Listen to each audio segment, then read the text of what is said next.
The Gambians are stranded in different parts, towards Karang and the southern border, the Siliti area of Casamance, some are in Dakar. They're all over. We are told that an estimated number of about 28,000 Gambians have been displaced, including not only outside our frontiers.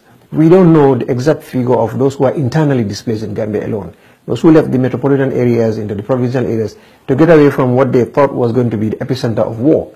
So this is a huge humanitarian crisis right now unfolding in our hands.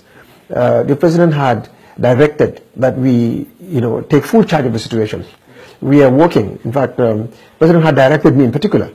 I just a few minutes ago came back from Prison Olympique in a place in Dakar called Point O, where a very large number of Gambians, at least 300 to 400 people, are housed. I went there to see their conditions, and some are in hospitals.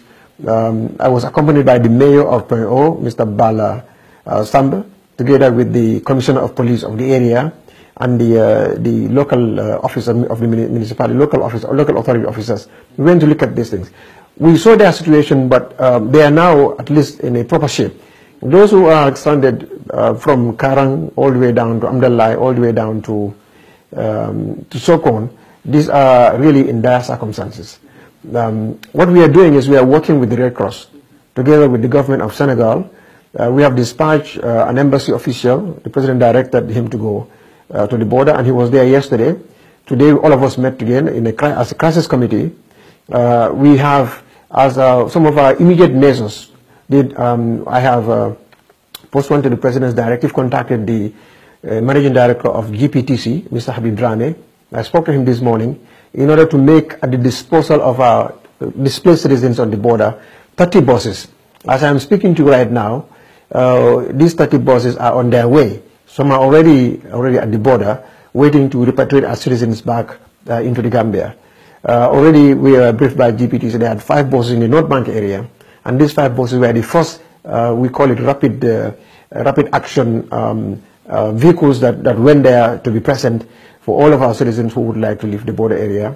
I also spoke to Mr. Sanyang, the Managing Director of Port Authority, and directed him, as per the President's instructions, to make the vessels available, the boats available for these buses to be able to get out, and reach our borders, and to keep the buses keep the ferry open, 24 hours operation, to get our citizens out.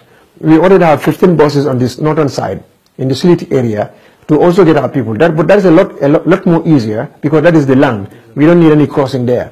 But I can tell you that the president is seized of the matter, and we are coordinating our national resources at our disposal today, getting in our local officials involved, working in conjunction with the Civil Protection Agency of Senegal. We are working on the ground. The president has also given today an amount of I think $70,000, which I handed over to Helping Hands Gambia, to Ajidafe, who is really doing a fantastic job at the border in Karang, cooking for approximately about 10,000 Gambians, caring for them. We have done all these things, and we are in touch with people on the ground. We are hopeful that in the next 3 days, maximum 4 days, we will be able to transport all of our citizens who are displaced in Senegal and in other areas. Now this is essential, because some of our citizens are saying they are not going back until Gambia is totally out of the country. He will be leaving the country today without any compromise. We are not negotiating on that.